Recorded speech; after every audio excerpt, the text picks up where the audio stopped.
اور جو ذکر کم کریں وَلَا يَذْكُرُونَ اللَّهَ إِلَّا قَلِيلًا، ان کی علامت بتا دی، مذبذبین بین ذالک لا الہ اولئک ولا الہ اولئک۔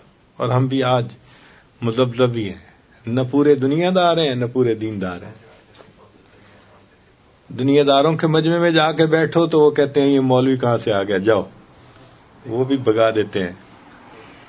اور دینداروں کے مجمع میں آ کے بیٹھو تو اپنے گناہوں کو دیکھ کے لگتا ہے کہ ہم دینداروں کے مجمع بھی نہیں۔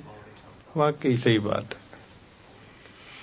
ہمارے نفس کی حالت وہی ہے کہ دھوبی کا کتا، نہ گھر کا نہ گھاٹ کا، نہ ادھر ہے نہ ادھر ہے، نہ خدا ہی ملا نہ وصال صنم، نہ ادھر کے رہے نہ ادھر کے رہے۔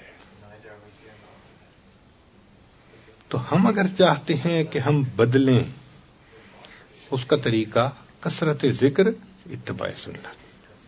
اتباع سنت سے مراد یہ کہ ہر کام کو سنت کے مطابق کریں، کھانا پینا، لباس، معاملات، معاشرت، ہر کام بس سنت کے مطابق کرتے ہیں۔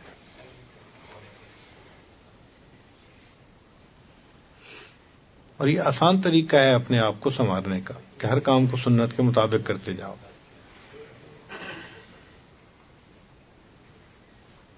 تو کثرت ذکر اور اتباع سنت سے یہ سلوک آسانی سے طے ہو جاتا ہے۔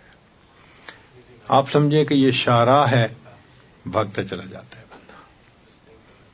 آپ یوں سمجھ لیں کہ ایک بندے کو کہہ دیا جائے کہ جی آپ یہاں سے حج پہ جائیں بغیر سواری کے، وہ تو مشکل میں پڑ جائے گا، چلے گا، راستے میں کھانا نہیں پینا نہیں، کہاں ٹھہرے گا، کیسے سمندر عبور کرے گا، ریگستان آئیں گے، پہاڑ آئیں گے، کھڈے ہوں گے، تو اس کے لیے تو پہنچنا واقعی بڑا مشکل کام ہے۔ اور ایک طریقہ یہ ہے کہ یہاں سے بندے کو ایئرپورٹ پہ بٹھا دو، چلو بھائی سعودی عرب پہنچ جاؤ۔